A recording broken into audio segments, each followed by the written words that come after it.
ঢাকাই চলচ্চিত্রের জনপ্রিয় অভিনেত্রী নুসরাত ফারিয়ার গ্রেপ্তার নিয়ে অন্তর্বর্তী সরকারের উদ্দেশ্যে প্রশ্ন তুলেছেন জাতীয় নাগরিক পার্টি এনসিপির দক্ষিণাঞ্চলের মুখ্য সংগঠক হাসনাত আব্দুল্লাহ।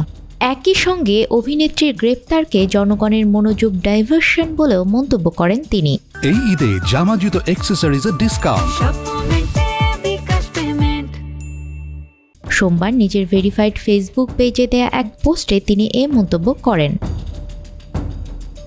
পোস্টে হাসনাত লিখেছেন, সরাসরি হত্যাকাণ্ডে জড়িত খুনিকে দেশ থেকে নিরাপদে বেরিয়ে যাওয়ার সুযোগ দেয়া হয়। শিরিন শারমিনকে রাষ্ট্রীয় তত্ত্বাবধানে বাসায় গিয়ে পাসপোর্ট করে দেয়া হয়। দ্বিতীয় ট্রাইব্যুনাল জানুয়ারিতে হওয়ার কথা থাকলেও মে মাসে এসেও শুরু হয়নি। তিনি আরও লিখেছেন, ইন্টারিম 626 জনের লিস্ট কোথায়? 626 জনকে নিরাপদে বের করে দিয়ে এখন নুসরাত ফারিয়াকে হত্যা মামলায় গ্রেপ্তার করে বোঝাতে চাচ্ছেন আপনারা খুব বিচার করছেন। এগুলো বিচার নয়, এগুলো হাসিনা স্টাইলে মনোযোগ ডাইভার্সন। নিউজ ডেস্ক, আমাদের সময়।